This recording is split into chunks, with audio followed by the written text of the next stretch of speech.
बड़ी बात कह रहे हैं श्री चोखा मेला जी कि गन्ना गठीला होता है परंतु रसीला होता है। रस में गांठ नहीं होती है, गन्ने में गांठ होती है। रस जानने वाले गन्ने के रस को देखते हैं, गांठों को नहीं देखते। इसलिए है प्राणी ऊपर के आकार में क्यों भूला है, अंदर देख रस सिंधु भगवान बैठे सबके हृदय में। देख कमान टेढ़ी होती पर तीर सीधा जाता है, ऊपर के आकार में क्यों भूला है। देख नदी टेढ़ी होती पर उसका जल स्वच्छ मीठा प्राणों का पोषण करता है। चोखा मेला जी कह रहे मैं जाति का महार हूं परंतु मेरा भाव बहुत ऊंचा है कि मेरे भाव में विट्ठल बैठा हुआ है। इसलिए तू ऊपर की बात पे क्यों भूला है, अंदर के रस को देख। सेन जी कहते हैं कि हम बारबर हैं,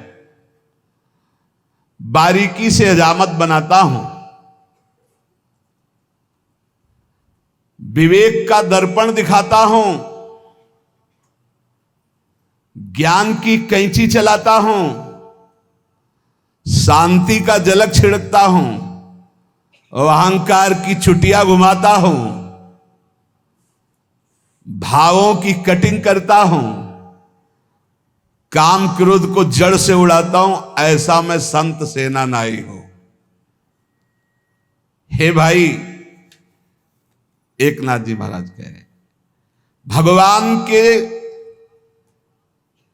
कृपा प्रसाद का लक्षण होता है कि वो सगुण चरित्रों का गायन करके ही अपना समय व्यतीत करता है।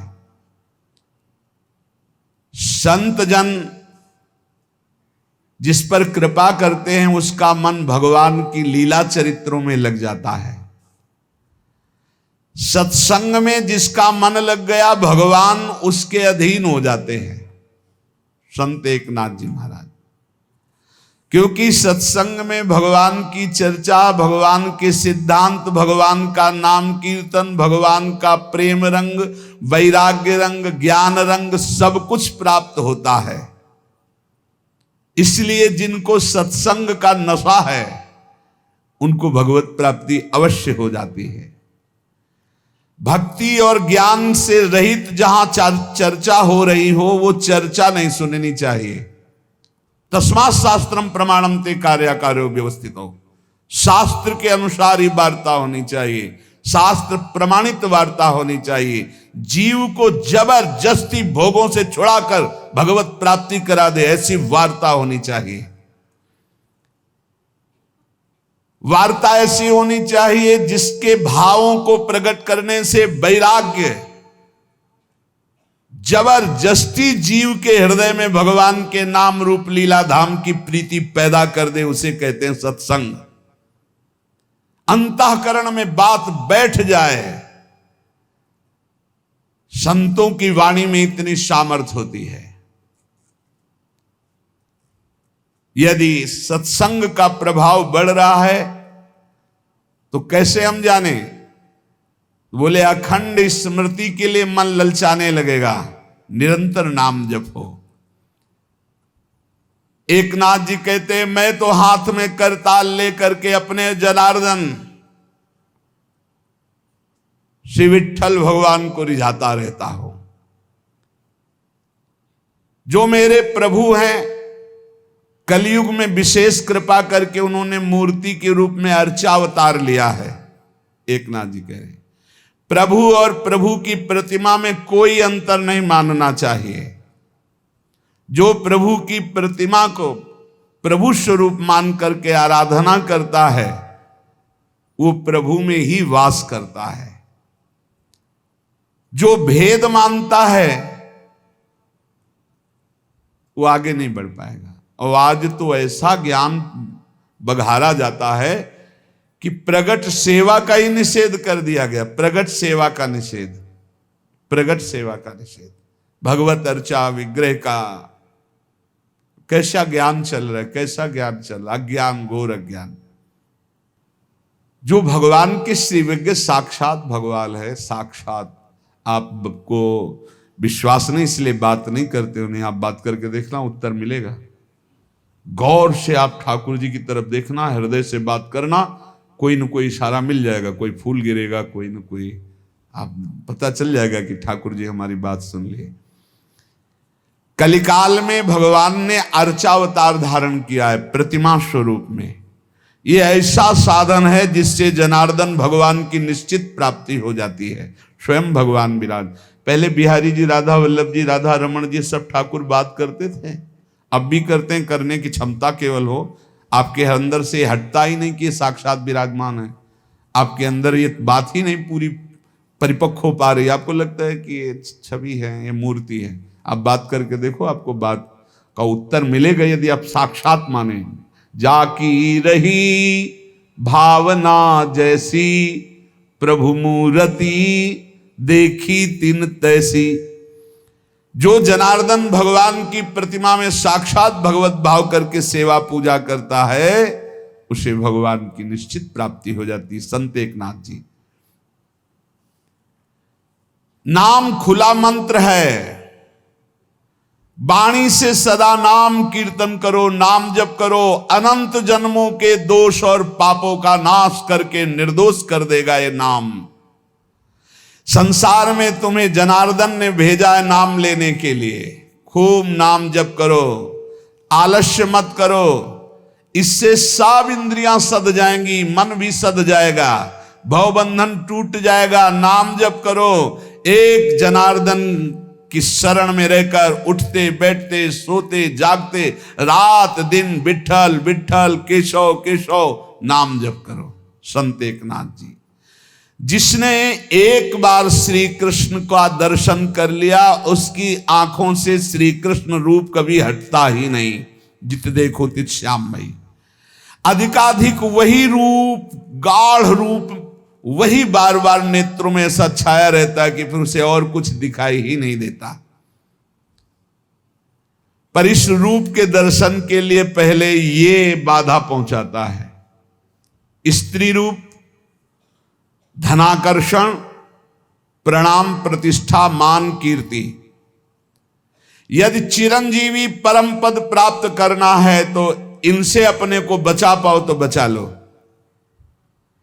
ऊपर जो वर्णन किया गया, यदि तुमसे कोई गलती हो गई है तो जलो अंदर, अनुताप करो, तभी उसका प्रायश्चित होगा। जलो अंदर, धिक्कार है हमारे को, ऐसी गलती क्यों हो गई, अंदर पश्चाताप करो।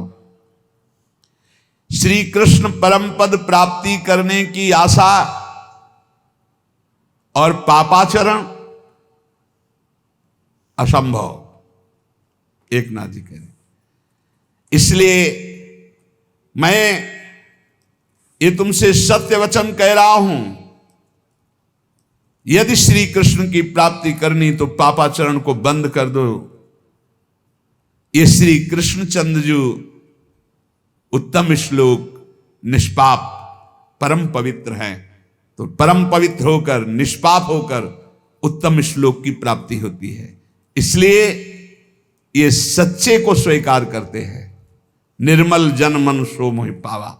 और ये निर्मलता सत्संग आदि, नाम वाणी कीर्तन गुणगान श्रवण, इससे स्वाभाविक हो जाती है। जो सच्चाई से नहीं चलता है, मनमानी आचरण करता है, स्वप्न में भी श्री कृष्ण की चरण छाया भी नहीं प्राप्त कर सकता।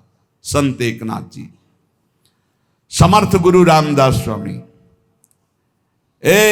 तू अपने अंदर दुखी क्यों हो रहा है, शोक क्यों कर रहा है, चिंता क्यों कर रहा है? तू अविवेक के कारण कर रहा है। विवेक धारण कर, तू विदेही है, तू देह रहित है, ये देह तेरा नहीं है। तू क्यों शोकित हो रहा है, क्यों दुखी हो रहा है, क्यों चिंता कर रहा है? अरे तू मोक्ष सुख का अधिकारी है। उठ, बार बार मरने से एक बार कमर कस और ऐसा मर कि पुनः जन्मना ना पड़े। समर्थ गुरु स्वामी रामदास जी, देख एक मरा उसको तू ले गया, तो क्या तू जानता तू नहीं मरेगा? फिर एक दिन तेरे को लोग ले जाएंगे। तो क्या तू पहले तैयारी नहीं कर सकता मृत्यु पर विजय प्राप्त करने की? क्या तू सदा बना रहेगा दूसरे को फूंक के आ रहा है? अतः तुझे बार बार जन्म मरण ना लेना पड़े, एक बार कमर कस और राघव के अतिरिक्त किसी से अपनापन न मत कर। प्रभु से अतिरिक्त, प्रभु के अलावा किसी को अपना मत मान। प्रभु के अलावा मुख से और कोई नाम कोई बात मत बोल। एक सेकेंड भी मत नष्ट कर। तेरी आयु एक एक क्षण नष्ट होती जा रही, मृत्यु नजदीक आ रहा है। बिना हरि के तुझे कोई नहीं बचा सकता। देह की रक्षा के लिए यत्न किया, चाहे जितनी औषधि खा लो, चाहे मकर ध्वज खा लो, चाहे सोने की भस्म खा लो, काल मिटिया मेट इस देह का कर ही देगा। इसलिए तू श्री हरि की भक्ति कर ले, निरंतर नाम जप कर, सारी चिंताएं भस्म हो जाएंगी। बहुत प्रकार की बातों में मत फंस, मेरी बात को ध्यान दे। देख नूपुरों की झंकार करते हुए दौड़ते हुए दीनानाथ तेरी तरफ आ रहे हैं। गरज गरज कर तू नाम केवल ले, पुकार उनको। समर्थ गुरु स्वामी रामदास जी महाराज। देख यदि संतों का संग मिल गया तो वो बुला रहे हैं तुझे, ये बुलावा है। उनके पार्षदों का संग मिल गया ना, सत्संग, इसका मतलब अब प्रभु मुझे बुलाना चाहते हैं। पहले हनुमान जी मिले, फिर राम जी मिले विभीषण जी को। अब मोहि भाव भरोस हनुमंता, बिनु हरि कृपा मिले नहीं संता। और इसी के बाद शरणागति हुई, उसी के बाद विभीषण जी को भगवान का साक्षात्कार हुआ। बहुत प्रकार की बातों में मत फंस। अरे हम कहें राम राम कृष्ण कृष्ण हरि हरि बोलो, वही सब कुछ है। बैठ के समय बर्बाद मत कर, नाम जप कर, फिर कुछ भी ध्यान कर, कुछ भी कर, उसमें हमें कोई लेना देना। नाम जप मत छोड़ो, नहीं समय बर्बाद हो रहा, बेकार समय नष्ट हो रहा। बैठे बैठे गणित लगाने से भगवत प्राप्ति नहीं होती।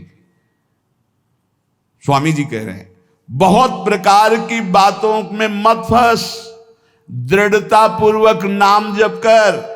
देख नूपुरों की झनकार करते हुए दीनानाथ तेरी ओर दौड़ते हुए आ रहे, ऐसा दिखाई देगा यदि तू गरज गरज कर नाम कीर्तन करेगा। यदि प्रभु को बुलाना होता है जिसे अपनी तरफ, जिसका अंतिम जन्म होता है, उसे सत्संगति प्रदान कर देते हैं। सत्संगति से मन के मल नष्ट हो जाते हैं, बुद्धि संसार से हटने लगती, प्रभु में लगने लगती है। ऐसी सत्संगति बड़े भाग्यशाली को प्राप्त होती है। अपने बुरे आचरण में सोच विचार करके परिवर्तन करने का भी समय है, कर लो। अति आदर के साथ साधु समागम सत्संग करो। ये कल्पनाएं छोड़ो, ये कर लिया, ये भोग लिया, ये भोग लेंगे, ये कर लेंगे। आशा मत करो कि तुम इस संसार में कभी सुखी हो सकते हो। समर्थ गुरु रामदास जी। आशा मत करो इस संसार में तुम सुखी हो सकते हो। चाहे जितना रुपया मिल जाए, चाहे जितना भोग मिल जाए, कभी सुखी नहीं हो सकते। सुखी होगे तो हरि के अंश हो, हरि में। अरे कितने विद्वान, कितने ज्ञानी वंचित हो गए भगवत प्राप्ति से। इस अहंकार के कारण मैंने देखा है कि वो विद्वान ब्रह्म राक्षस बन गए। समर्थ गुरु स्वामी रामदास जी के वचन। अहंकार के कारण शास्त्रों का ज्ञान होने पर भी वो ब्रह्म राक्षस बन गए। सचमुच सचमुच ईश्वर के नाम जप के भजन के बिना कौन विद्वान ऐसा है जो इस माया पर विजय प्राप्त कर सकता है। अहंकार छोड़ दो, नाम जप करो। देखो मैं सोच विचार कर बोल रहा हूं, विवेक पूर्वक बोल रहा हूं, कोई मनमानी नहीं। समर्थ गुरु स्वामी रामदास जी। सत्संगति अत्यंत त्रस्त लोगों को भी महाशांति प्रदान करती है। अतः खोज करो सत्संगति की। संयमित आचरण, शास्त्र सम्मत वाणी, ये सत्संग में प्राप्त होती है। जिसने अहंकार रूपी मक्खी खा ली है उसे ज्ञान रूपी भोजन उल्टी करना ही पड़ेगा, पचा नहीं सकता। अर्थात जिसके मन में अहंकार अपने ज्ञान का है वो ज्यादा बोलता चला जाएगा और अनुभव में कुछ नहीं होगा, केवल प्रवचन होगा। इसलिए मान सम्मान प्रतिष्ठा की चाह अहंकार को होती। अहंकार छोड़ो, आसक्ति छोड़ो, सज्जन संतों की संगति करो और नाम जप करके इन महान दुख में संसार से तर जाओ। सब संतों की एक ही बात, नाम जप, नाम जप। ऐ मन, ये सत्संग केवल केवल भगवत कृपा से मिलता है और सत्संगी को निश्चित मोक्ष की प्राप्ति होती है। साधु संग करने वाला भवसागर से पार हो जाता है। सत्संगी द्वैत भावना का नाश करता है। सत्संगी का कभी पतन नहीं होता। जो रोज सत्संग सुनते उनका इसलिए पतन नहीं होता, रोज चाटे लगते रहते शब्दों के, रोज उत्साह बढ़ता है, रोज पापाचरण छोड़ने की हृदय में एक वृत्ति जागृत होती है। पूज्य स्वामी समर्थ गुरु रामदास जी कहते, कौन धन्य है इस संसार में जो सदा अपनी देह को भगवान के लिए कष्टमय रखता है, वो धन्य है। उचित भोजन, कठोर शैया, कम सोना, अधिक जगना, नाम जप करना, गुण कीर्तन करना, जानबूझ करके सारे सुख सुविधाओं को न भोगना, उसका जीवन धन्य है। संसार में कौन धन्य है? ध्यान से समझो। जो प्रभु के लिए अपनी देह के आराम सुख को त्याग कर कष्ट सहता है। बहुत भाग्यशाली साधक हैं, ऐसे ऐसे हैं। ऐसी गर्मी में जहां एसी भी काम नहीं करती, वो कूलर भी नहीं चलाते। सोचो ऐसी गर्मी में कैसे रहा जा सकता है। हमारे गुरुदेव भगवान तो 20 वर्ष हाथ के पंखा से केवल किया है, हाथ के पंखा से। भीषण गर्मी में भी रात दिन, वहां बिजली का प्रवेश ही नहीं था, बस दीपक जला करके रात्रि में, इतना छोटा सा दीपक और हाथ। अरे भजन के बिना थोड़ी स्थितियां आती हैं। सदा प्रभु के कार्य में जो अपनी देह को कष्ट देता रहता है, प्रभु के लिए प्राप्त सुखों का त्याग करता है, मुख से अखंड नाम उच्चारण करता है, जो अपने जीवन को भगवान की दास्ता में बेच देता है, उसका जीवन धन्य है।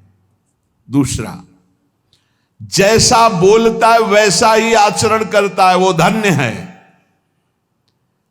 जो नाना रूपों में एक ही ईश्वर को देखता है, वो धन्य है। जो सगुण भगवान में जरा भी संदेह नहीं करता है, वो धन्य है। जिसमें अहंकार नहीं है, दूसरे की उन्नति देखकर ईर्ष्या नहीं है, अपने स्वार्थ का जिसने त्याग कर दिया है और संसार की किसी भी पदवी को जिसने जीवन में स्वीकार नहीं किया, उस धन्य कहा गया है। उपाधि, कोई भी उपाधि नहीं। भगवत मार्ग में भी उपाधियां मिलती हैं। जिसने कभी कोई उपाधि स्वीकार नहीं की, कोई भी अपने पद प्रतिष्ठा, कोई जिसने अहंकार का त्याग कर दिया है, जो दूसरे की उन्नति देखकर कभी ईर्ष्या नहीं हृदय में, जो स्वार्थ का त्याग कर और जो संसार में किसी पदवी को, किसी उपाधि को स्वीकार नहीं किया, वो धन्य है। जो विद्वान होते हुए घमंड से रहित नम्र वचन, मधुर वचन बोलता है और अपने को संसार में भगवान का सेवक घोषित करता है, वो धन्य है। जो इस अखिल संसार में एक भी कोई शत्रु नहीं बनाता, जो विवेक पूर्वक, निश्चय पूर्वक कभी न तो मिथ्या भाषण करता है न मिथ्या आचरण करता है, वो धन्य है। जो भगवान का दास है उसे कभी चिड़चिड़ाहट नहीं होती। जो भगवान का दास है वो बहुत गंभीर और शांत होता है। ऐसे भगवान के दास को हम नमन करते हैं। श्री समर्थ गुरु रामदास जी महाराज नाम के अतिरिक्त जितनी चेष्टाएं इनमें हमें विश्वास नहीं है भगवत प्राप्ति करा देंगी। महापुरुषों के वचनों को पकड़ो। नाम परमात्मा का साक्षात स्वरूप है, इसलिए नाम पर हमें बहुत विश्वास है। समर्थ गुरु रामदास जी, जिसकी नाम में रुचि नहीं होती उसकी यमराज में जरूर रुचि करनी पड़ेगी। यमराज में मतलब यमपुरी में, समझ लीजिए इशारा। जिसके मन में नाम के प्रति संदेह है कि अरे क्या होगा नाम जप से, इसका मतलब उसे घोर नरक यंत्रणा भोगनी है। इसलिए अति आदर के साथ मेरी बात मान लो, मन लगाकर पूरा का पूरा समय नाम जप में दो। सेवाएं करते हुए नाम जप, मुख से नाम लो और शरीर से चेष्टाएं करो अपनी गृहस्थी विरक्ति की जो सेवाएं। जो ब्रह्म ज्ञान की केवल बातें बनाता है, बहुत समर्थ महापुरुष, इसलिए सबको ब्रह्म ज्ञान की केवल बातें करता है, बातें बनाता है, लेकिन उसमें स्थिति नहीं है, वो पापी पुरुष है। समर्थ गुरु रामदास जी की वाणी। जो ज्ञान की बातें केवल बघाड़ता है, स्थिति नहीं है, वो पापी पुरुष है। क्योंकि मन ही मन वो पापाचरण की बातें सोचेगा और शरीर से पापाचरण करेगा और वाणी से ज्ञान की बातें बघाड़ेगा, वो पापी है। ऐसे मनुष्यों की बड़ी दुर्गति होती है। पीछे कहा विद्वान है, ज्ञान है, आचरण ठीक नहीं है तो क्या बना, बोले ब्रह्म राक्षस। मृत्यु ये नहीं देखती है कि ये बालक है कि जवान है कि बूढ़ा है, उदार है कि कंजूस है, मूर्ख है कि ज्ञानी है, सबके शरीर का नाश करती है। मृत्यु सुंदर से सुंदर, असुंदर से असुंदर, सबका नाश करती है। इसलिए पुण्य पुरुष वही है, हरिदास वही है, नाम जापक वही है, कीर्तनकार वही है, जो मृत्यु आने के पहले ही शरीर को छोड़ दे, शरीर का राख छोड़ दिया, देह रहित विदेह स्थिति। इतना नाम जप करो कि मृत्यु आने के पहले ही शरीर राख खत्म हो चुका है। संदेह मत करना हमारी बात में। मृत्यु लोक में जन्म लिए हो तो मरोगे, यहां जो पैदा हुआ वो मरेगा, चाहे कोई भी हो। इसलिए मरने के पहले स्थिति प्राप्त कर लो, नाम जप के द्वारा वो प्राप्त होगी। भगवान हलवा पूड़ी नाना प्रकार के पदार्थों के भूखे नहीं हैं, उनको केवल भाव चाहिए। भाव से ही वो भोग पाते हैं, भाव पर ही वो रीझते हैं, भाव से ही वो प्रकट हो जाते हैं। इसलिए भाव प्रकट होता है भजन से, जितना भजन करोगे उतना ही भाव। ये तुम्हारा जीवन एक रत्नों के समूह का संदूक है, खोल लो रतन। वो रतन है हर श्वास में नाम जप करना। ईश्वर अर्पण जीवन, नाम जप, तो एक से एक दिव्य ज्ञान के रतन, भक्ति के रतन स्थितियां आ जाएंगी। और यदि इन श्वास रूपी रत्नों को भोगों में नष्ट किया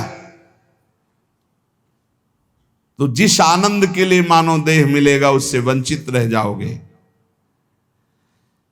मेरी बात मान लो, केवल ये मानव देह ही भगवत आनंद प्राप्ति के लिए, इसलिए कमर कस लो, ईश्वर के लिए कमर कसो, संसार से निराश हो जाओ, संतों का संग करके भावुक बनो और जगदीश्वर को तुम संभालो। सुमिरन तो जगदीश्वर तुम्हें संभाल लेंगे। भावुक भक्त को भगवान अपनी गोद में रखते हैं। वासना के कारण ही तुम्हें बार बार जन्म मरण मिला है। उपासना से नष्ट कर दो अपनी वासना को। विषय चिंतन करते हुए मरोगे तो घोर दुर्गति होगी, हरि चिंतन करते हुए मरोगे तो सदगति हो जाएगी। ईश्वर पर विश्वास रखो, हरि की कथा सुनो, धन्य हो जाओगे। हरि की कथा सुनने से प्रीति और नित्य नई नई भगवत चरणारविंद की तरफ बढ़ने की वृत्ति मिलती है, भगवान की प्राप्ति हो जाती है। जिस जगह पर रोज हरि कथा होती है वो महातीर्थ हो जाता है। इसलिए जहां कहीं भी हरि कथा हो रही हो, ऐसा सुनने को मिले तो दौड़कर आलस्य, निद्रा, स्वार्थ का त्याग करके हरि कथा में जाकर सबसे अपने को नीच समझ करके बैठो। सबसे अपने को नीच समझ करके जहां भगवत चर्चा सुनने को मिले दौड़ो, जहां जहां पीर की बात सुने खोजत तिन गैनन। जिस परमेश्वर ने तुम्हें यहां भेजा है, अखिल ब्रह्मांडों का वो स्वामी है। यदि मानव देह लेकर उसको प्राप्त नहीं किया तो तुम जानना अपना जीवन व्यर्थ चला गया। इसलिए मेरी बात मान लो, शाश्वत अशाश्वत का भेद जान जाओगे यदि नाम जप करोगे। ये जितनी भी कलाएं और विद्याएं प्रकट की जाती, सबका उद्देश्य केवल उदर भरण के लिए सीमित हो जाता है। इसलिए मैं उस ज्ञान को ज्ञान नहीं मानता जो केवल रुपया कमाने के लिए है। अगर ईश्वर को नहीं पहचाना, ईश्वर की प्राप्ति नहीं की, जीवन मुक्त नहीं हुए तो ये सब पेट भरने का धंधा है। समर्थ गुरु स्वामी रामदास जी, ये निरर्थक उदर भरण की विद्या ज्ञान विज्ञान है। पेट भरने का, देश संरक्षण का, भोग विलासिता का। पेट भरने की विद्या को सद्विद्या नहीं कहते, पेट भरने की विद्या को ज्ञान नहीं कहते, अपितु सर्वव्यापक परमेश्वर अखिल कोटि ब्रह्मांड नायक की प्राप्ति के लिए विद्या है, ज्ञान है, उपदेश है।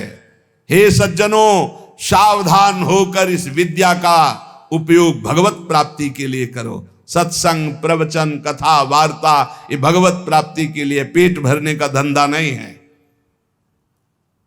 धन्य है वो नरदेह जो इसको प्राप्त करके भगवान की प्राप्ति कर लेते हैं।